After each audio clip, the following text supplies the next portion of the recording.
SummerSlam Night 2 is in the books, and this is your one take, one shot SummerSlam Night 2 review, where I do it immediately following SummerSlam Night 2, so you get my gut reaction. No cuts, no edits, just gotta tell you how I feel. And first off, I would just like to ask everybody who's got that dog in them. Thank you, Mug Root Beer, for bringing us SummerSlam. Man, yesterday I was like, okay, the Gears of War stuff wasn't overkill. I can accept that if we got to do that kind of advertisement, product placement, but boy howdy. Gosh, Chad Gable had a really good feel-good moment with his family, and then the Mug Root Beer dog mascot came and gave Chad 2 root beers so he could cheers himself. That was atrocious.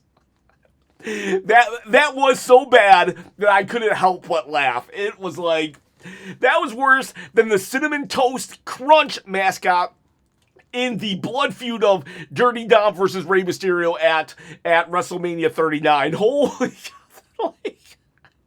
Chad Gable is suddenly drinking Mug Root Beer. Oh my God, that was bad.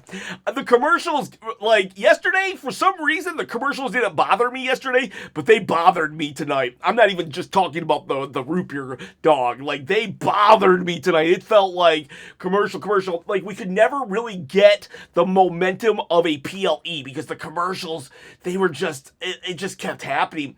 You would get like this good moment or this shock moment. You'd get mad, you would get elation from being happy, but then commercial just killed the momentum, and momentum is everything in wrestling. So no matter what, the highest this PLE is going to get is an 8 because the commercials really did a number on this one. But let's see if it stays at an 8 or if it goes lower. Okay, let's start off with the belt giveaway. Roman Reigns, he retained, but I want to lose this championship on my shoulder. You see, I'm going to give it away at 30,000 subscribers. This is a real contest. I hold every 10,000 subscribers, I give away a belt, people, and it can be yours. All you got to do is comment below and subscribe to the channel, and it can be yours. This is not a toy. It's a replica. I'll ship it anywhere in the world, even Ohio. Oh, great. Free shipping too, by the way. All right, so let's start off with what's the first match of the evening. It is, oh my gosh, I'm forgetting what the first match of the evening was. It was, Finn Balor, he comes out, and we're all happy about Finn Balor. Then Sami Zayn comes out, and we're all, we're booing Sami Zayn, except for his 3 ride or dies out there, and they're about to go when Nick Aldis comes out, and he's in a suit. He did wrestle Gunther yesterday, but he was reinstated on the post-show that he is now the GM of SmackDown again. Now, this is where things get interesting. So, Nick Aldis says, I'm coming out, and in the best interest of SmackDown or an executive decision, I'm instating Gunther in this matchup. And it's like, why are we doing this? You were like, I get it. Now he's like, he is impartial, but come on, you still have feelings for certain employees. I know I do. And Gunther, I would feel he would be angry at Gunther a little bit. But he puts Gunther in there. Now, here's the deal. It made no sense regardless. Whether he loved or hate Gunther at this point, it made no sense for Gunther to be added to this matchup. What I think they were trying to do was it was like what they did at WrestleMania one time. It was the New Day. They were hosting WrestleMania. And it was a tag team ladder match, and they added participants, and they got this huge pop because they added somebody that wasn't expected, and we'll talk about that person in a second, because I feel like people are going to be a little hypocritical in this, and because like this made no sense, and it should not have happened. Now I gotta say this, I need everybody to hear me. I love Kevin Owens, and I'm super happy he is okay and back.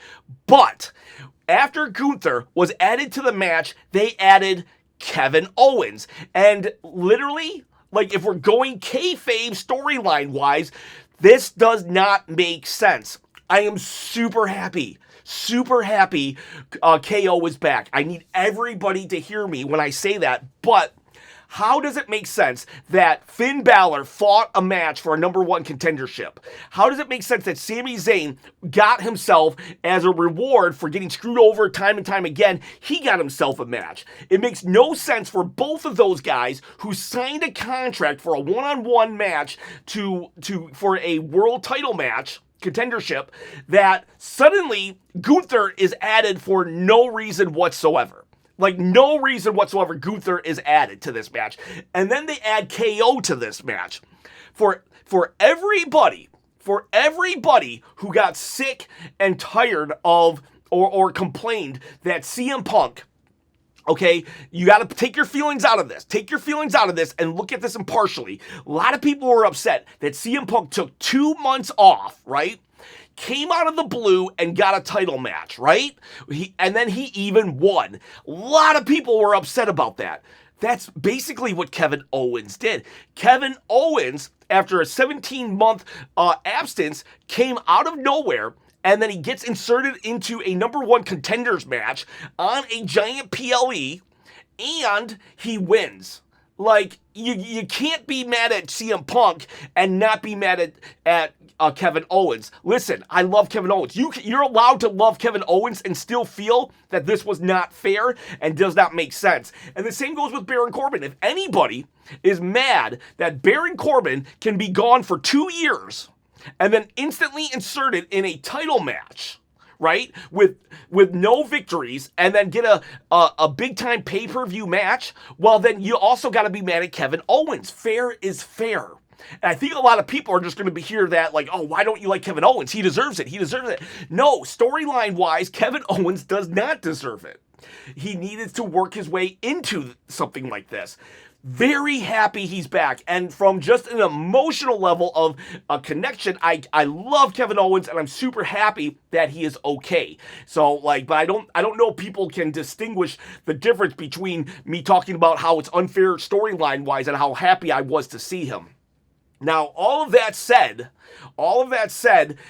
Kevin Owens will win this match. It was a good match. It was a great match. One of my favorite parts of the match was in the beginning when there was a moment where Sami Zayn and Kevin Owens, after Kevin first attacked Finn Balor, then Gunther, and then he kind of just looked at Sami. They went to the middle of the ring, and then they hugged, and then they started fighting because they have a long history together. And I really enjoyed that. Oh, let me back it up earlier. When I was saying earlier about what they were doing about they were trying to repeat the WrestleMania moment. So it was a tag match.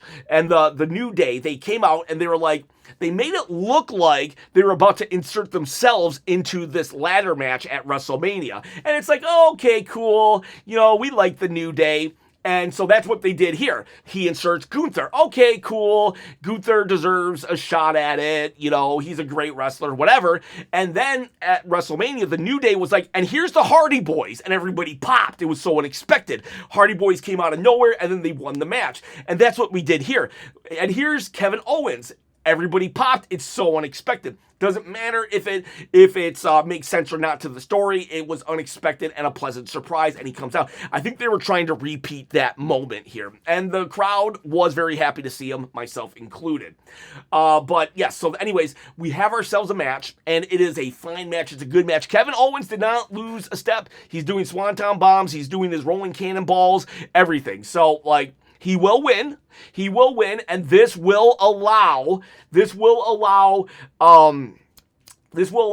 Zayn to crash out, right? I honestly don't think we should have let KO win.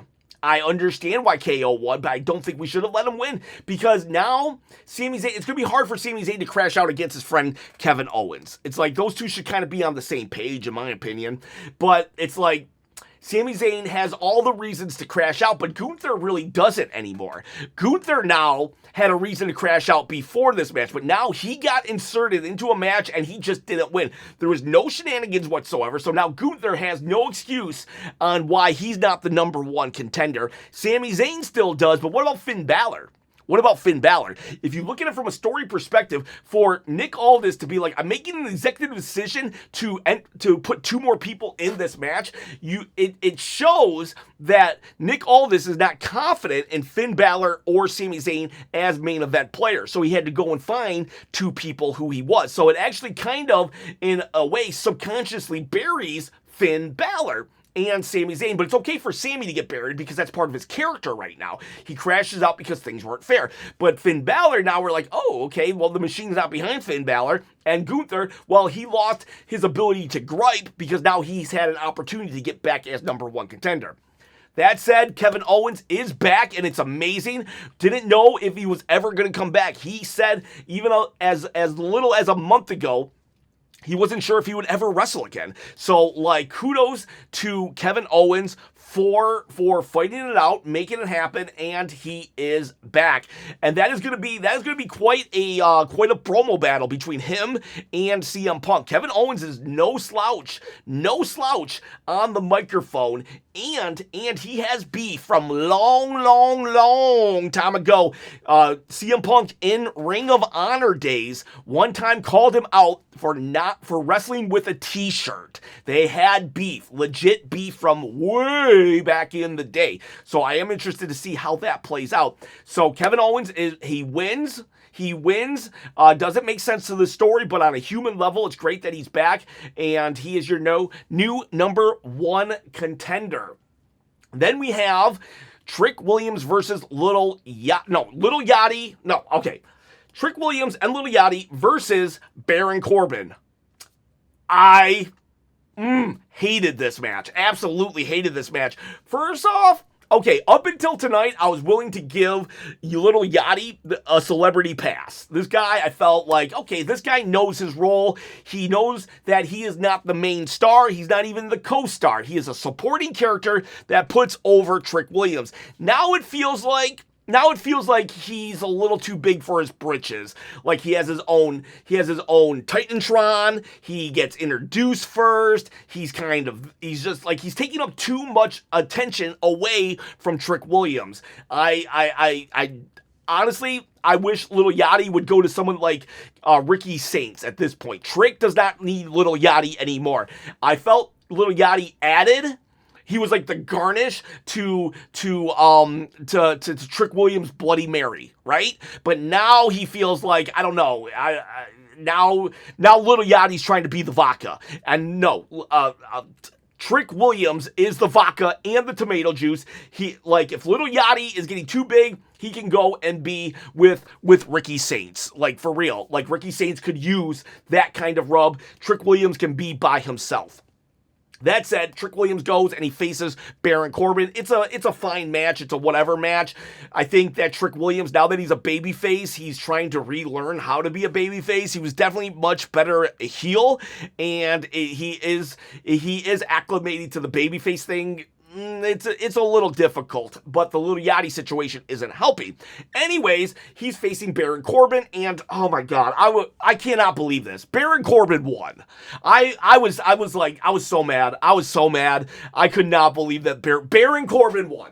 This goes back to me being mad and not making sense. This should have been Carmelo Hayes versus Trick Williams. We've been setting that match up since before WrestleMania, right? Before WrestleMania. And we finally have the opportunity. We're building, we let Papa H cook so we could get that match at SummerSlam. And no, we get it with Baron Corbin. Baron Corbin on July 10th comes out of nowhere, attacks Trick Williams after being gone from the company for 2 years, and then 2 weeks later on a non-televised segment, he attacks Trick and he gets a match, and we just bench Ilya Dragunov and Carmelo Hayes. Carmelo Hayes is the guy that should be with Trick Williams. Carmelo and Trick have chemistry, but like, this was not, I did not like this. But it's like, okay, well, at least we know Trick is gonna win here. We're giving him a pure heel so he could get over on. No, Baron Corbin ended up winning. Oh man, I don't like that. I don't like that. But like I said, at least I am consistent. I don't like that Baron Corbin came out of nowhere and then got a match up in a big time matchup on a PLE, just like I wasn't happy that Kevin Owens did. The difference is I don't like Baron Corbin though. So. I like Kevin Owens, but yeah, I don't like that idea. And Little Yachty kept getting involved in this. At one point, he hits Baron Corbin with the kendo stick. So it's so weird. Baron Corbin is the heel here, but he's facing two people. He's literally attacked behind the ref's back with a kendo stick, and he overcomes the odds. Why is the heel overcoming the odds of the babyface? Little Yachty goes through the table and he pins. Now, Baron Corbin does hit Trick with the U.S. title, so I guess Trick's a little protected, but end of the day, no pun intended, I don't think this was good. I don't think this was good at all. If we wanted the belt off of Trick Williams, Carmelo Hayes was the guy. Heck, Ricky Saints was the guy. Have Little Yachty turn on Trick and side with Ricky. Baron Corbin, I'm sorry. I do not. I disapprove. That right there automatically makes this an 8 to a 7. Then we have our ladder match. Ooh, okay, this ladder match might bump it back up to an 8 because that Baron Corbin winning makes it an 8 to a 6. How about that? Because now we have the ladder match, interim ladder match. It's Chelsea Green, it's Tiffany Stratton, it's Jade Cargill, it's Charlotte Flair, and it's Lash Legend. So I love this match. I mean, was it a perfect ladder match? No, I've seen better ladder matches, but Lash Legend looked pretty strong in it. We kept the storyline of Jade and Charlotte, but the real story here is Chelsea Green. We did a callback to, I think, a year ago or 2 years ago when Chelsea Green was in the ladder match and Tiffany Stratton pushed her off the ladder, and she fell into a bunch of tables. This time we had Chelsea do it to Tiffany Stratton, and it didn't seem like this was an animosity thing. It was like Officer Love and War, which is fine. I'm actually liking Chelsea Green and Tiffany Stratton, that combo. But here's the thing. At one point, Chelsea is climbing up, and I'm like, oh my God, it's about to happen. But then the baddies come, and this was the right call. Okay, so the baddies come, they stop Chelsea, and my heart is broken. Because I thought for a second, I thought they were going to give it to Chelsea, and I should have known better. They would never give it to Chelsea Green. Never, ever in a million years were they gonna. I couldn't believe I even fell for it for even a second. But then the baddies get beaten up, and now we get a bunch of ladders. But here's the thing. Chelsea Green never fell off the ladder. She just fell. She was kind of like folded backwards, hanging from the ladder. And so she's just forgotten about as everybody else fights. And at some point, all the ladders pretty much fall. And then Chelsea's still there, and she just sits up. And it's like, oh my God. And the baddies have been taken care of. I'm like, oh my God, they might do it. And then Chelsea climbs and she wins. Holy crap, Chelsea. That was the moment of the night for me. It felt good. We all thought it was going to be Chad Gable's. And Chad Gable had a great moment. Ruined by brought to you by Mug Root Beer, but Chelsea Green's moment was just so, it was so heartwarming and just like you really felt it because Chelsea has been grinding for this, and she's been told no, she's been fired, 3 times? Literally, season 2, unreal. Michael P.S. Hayes, one of the top guys in WWE Creative, said that Chelsea Green is literally there to make other people look good, and here she is, champion now. Now it is the interim champion. And I hope, I pray to God that they're going to let Chelsea somehow overcome Rhea Ripley to be actually, so it doesn't have the asterisk of interim champion and she's just champion. But I'm just going to focus on right now. And be happy that Chelsea won and just super happy for it. It was a great moment. The crowd was really into it. I even said this on my live stream. I was like, now that they just did a bonehead move, like giving Baron Corbin the title, I think Chelsea might have a chance. Because what Triple H likes to do is something that he knows all the fans will just be venomally against, and then he gives them something that they will just love and adore. That way we forget about this. Because now nobody's talking about Baron Corbin winning, we're all talking about Chelsea Green. So Triple H is, he's a bad booker, but he's very smart. So he allows Chelsea Green the title, and yes, it was just a great moment. And I'm super happy that the baddies interfered, because I would have been like, why did the baddies interfere? That doesn't make sense. So it was great that they did, but they didn't like steal the show. So Chelsea Green, your new interim champion, and way to go, Chelsea. I'm very, very proud of you and happy for you. You have been a joy to watch. One of the few characters who have been consistent, and I love your passion for the sport. Now we go to Danhausen versus Dominic Mysterio. So this was probably, for PLE match, this was the most like low-key one. It was money's on a pole match. I don't think they should have done two kind of like on a pole or ladder matches, especially in a row, because you have to go up and grab something. So, in the last one, it was a ladder match. You had to go up and grab it. This one, you have to grab the monies. They should have probably done them on separate nights. Have the 6-women tag match and the 6-man tag match on 2 different nights, and the matches where you have to grab stuff on 2 different nights. That said, it was a no clone machine. It was fine. It was whatever. Danhausen will win after JD gets involved. Then the minis get involved. We had the mini Totoro. He was like a little bull a long time ago. He was the one that Danhausen teamed up with. JD McDonough. He was like choke slamming him, body slamming the mini Hausens. It was like, that was the highlight of the night. Actually, JD McDonough versus the minis was the best part of this match. Otherwise, it was just a standard whatever. Like Danhausen, Dominic, like I don't really remember anything that happened between them. At one point, Joe Hendry just comes out of nowhere. He breaks the guitar over JD, and then he starts rooting for Danhausen. Danhausen, he does the "You Are Cursed" to Dominic as he's about to get the monies, and the sparklers come up, the pyro. I don't like that. Like. How does Danhausen get to use a foreign weapon as his finisher? It was one thing when it happened the first time, but now that he's done this and the fireworks come out of the turnbuckle, it's like the post, it's like that is someone doing it every single time now on command. Therefore, that should not be allowed. Now, this is a no DQ match, so I guess it could be allowed here, but he's done it in other like normal matches, and like, Come on. We just change that. Just do something different. Like once you do it twice, it's old anyway. So could we just use that as a tool and not make it happen every single time? Anyways, the pyro goes off, he falls, and then we have Danhausen wins with the monies, and he hands it all out, and that's that. This was I don't know if I would say worst, but this was like, if you had to rank his PLE matches, this was definitely at the bottom of them. It wasn't anything special, to be honest with you. And I will say, at one point they're chanting Dominic's name over Danhausen's name. So I'm wondering if this was the beginning of the decline of Danhausen. It'll probably happen like another year from now, though. I think Danhausen is still very, very much over, but I was surprised that people were cheering for Dominic over Danhausen. Only one point in the match, but we shall see how that goes. The internet crowd is usually ahead of the curve by 6 months to a year, and then Triple H blames us the entire time.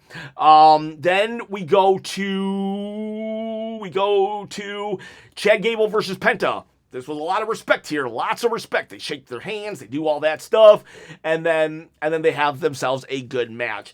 The thing about this match was it was painfully obvious that Chad Gable was going to win, and honestly, Chad Gable should have won. Now, I will die on the hill that Chad Gable should have been a heel here. Everybody thinks Chad Gable, like his face turn in Triple A when he took off the mask, it was great and beautiful, but the problem is he came into a program with another babyface. If he was not going to face a heel Penta, he should have been heel Gable facing a heel facing a face Penta. But whatever.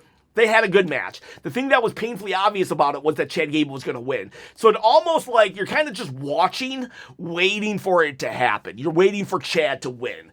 Like, great match. Happy, super happy that Chad won his first ever world title, or Intercontinental singles title. Even though I'm saying this guy's been in WWE longer than Kurt Angle, and now he just finally got a singles title, which is borderline criminal, but better late than never, I suppose. He was crying when he won, and so I do like that he placed so much value in the Intercontinental title. You could tell that it means something to him, and I really hope he gets some juicy feuds and he just doesn't open up an open challenge. I really hope he doesn't open up an open challenge. But yeah, great match, but you knew the outcome before it happened, so it does kind of take you out of the moment.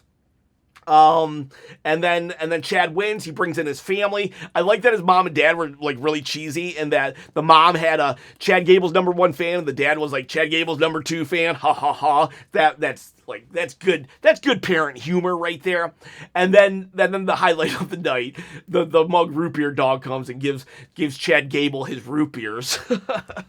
That was so bad. And like I said, the commercials are really killing all the momentum, because a match happens, you're either mad that Baron Corbin won or happy that Chelsea won, but then you got 3 minutes of advertisements, then you got sponsors, then you got a shot of the outside, a shot of the crowd, you look at some celebrities in the ring, then you see a video package, and then we're off to the next match. By then, you have forgotten that you were happy, sad, mad, whatever. You know what I mean? It's just the momentum. The moment these commercials are killer, and you're paying $30 a month in America for these commercials, which is like, oh my god. But you know what? To be honest with you, though, to be fair to WWE, I'm paying the $30, so I'm part of the problem. I'm the moron. I'm the one paying $30 and then complaining about the commercial. So like, yeah, you know, moron. So anyways, we now go to the final match of the night. I was surprised they put Chad and Penta right before Seth and Roman. I was like, oh man, that's going to be a hard act to follow, even though it wasn't as hard as I thought it would be. Because at first, Roman and Seth, it went a little too... It was a little slow in the beginning. And I know you got to build things up, but I was kind of like, oh, this is not going to live up to the hype. And then it lived up to the hype. Oh my God. The second act it was so good. Roman Seth, I'm going to say, was probably match of the night. Moment of the night was Chelsea Green, but match of the night, I'm giving it to the OTC and Seth freaking Rollins. And kudos for doing callbacks to Dean Ambrose, who is Jon Moxley in AEW. The Shield, even though WWE doesn't want to show any footage of Dean Ambrose, and they want to make it look like the Shield was a two-person act, it was definitely Dean Ambrose was a part of it, but I do also understand not wanting to highlight your competition, one of their main guys. But that said, he comes out with a mask. Seth Rollins comes out with a mask. First he starts the music, and then he goes into Seth Rollins' music. Now, Seth Rollins did look a little, I was hoping for a little more serious Seth in his attire, and it wasn't. It was not so serious, but whatever. They have a matchup, they brawl on the outside, and when they kind of get back in, after they've gone through 2 tables, that's when the match really kicked into second gear. Now, we do the things where they do each other's finishers, and everybody does that nowadays. They do a lot of kickouts. They're smack talking each other, and I'm not going to do a play-by-play, but you do need to watch this. And what I did like about this, there was a point where they do the thing where they're going to hit the other person with the chair, right? Seth is going to do it, but Roman knows he's there, and he punches him. Now, Seth is about to get up, and Roman has the chair. He's going to do the Shield chair attack, but then he says, no. This is the end of the Shield part. We're putting this chapter, we're ending the chapter. The book is closed on the Shield. And so he throws the chair down. And now they come at each other, and it's like, all right, let's go. The Shield is done. Now it's Seth versus Roman, and they go. It was great storytelling. And when it's all said and done, Roman picks up the victory. Go watch this match. Maybe start at the 10-minute mark. And then, even cooler is, I don't like respect in wrestling for the most part, but there's a time and a place for it. I feel that WWE spams it so freaking much, and I wish that it wasn't part of the Penta Chad Gable match. However, when Roman, he sits at one corner, Seth sits at another corner defeated. There's no interferences here, and they get up, while Roman gets up and he puts his hand in for the Shield thing. And Seth Rollins, he thinks about it, and then he goes and he does it. This was the kind of respect that I appreciate. And they put the mask down of Dean Ambrose representing him. So, and also at one point, Seth Rollins did the Dean Ambrose off the ropes and did the DDT. Roman did to pay homage to Dean Ambrose. So, like, that was good respect right there. Every other respect I could do without. That's why we don't spam respect every single week, because this would have hit more. This would have hit so much harder if we didn't say respect every 10 minutes on Raw or SmackDown. But end of the day, this was a great matchup, and I really hope this was it between these. I hope I never see those two wrestle again, because this was a beautiful way to end it. Now, I mean, Rock and John Cena was once in a lifetime until they did it again the next year. So I could see them actually repeating this matchup again, but I really hope they don't. If they're ever to wrestle again, I hope it's a triple threat with Dean Ambrose involved. But I don't see that ever happening, so I hope these two just stay away from each other. We shall see, though. We shall see. They pay respect, and then they leave. Roman Reigns definitely cut a babyface promo afterwards, saying that he has grown as a person and stuff, so we shall see what we get on Monday. Is Roman going to be a babyface, or is he going to be the tribal chief, super upset that his that the Usos and Jacob Fatu lost the previous night? And where does Roman go from here? Honestly, there's only I can only see him having a couple opponents left. Now that he's put Seth Rollins behind him, and Braun Breaker is a tag champion and a joke of his former self, only people left are Obafemi, The Rock, maybe Cody Rhodes. There's not many people really that Roman has to prove himself against. So I don't know. We shall see what happens.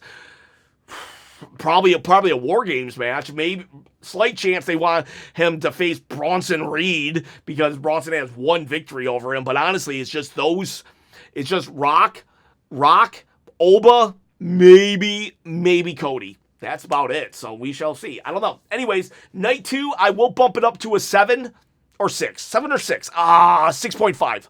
The commercials killed it for me. And the Baron Corbin victory really hurt. No, but Chelsea got it. I'll just give it a 7. 1, 2, 3, 4, 5, 6. 6.5. The commercials were really bad. 6.5. Go leave a hot take. I appreciate every single one of you. See ya, bye.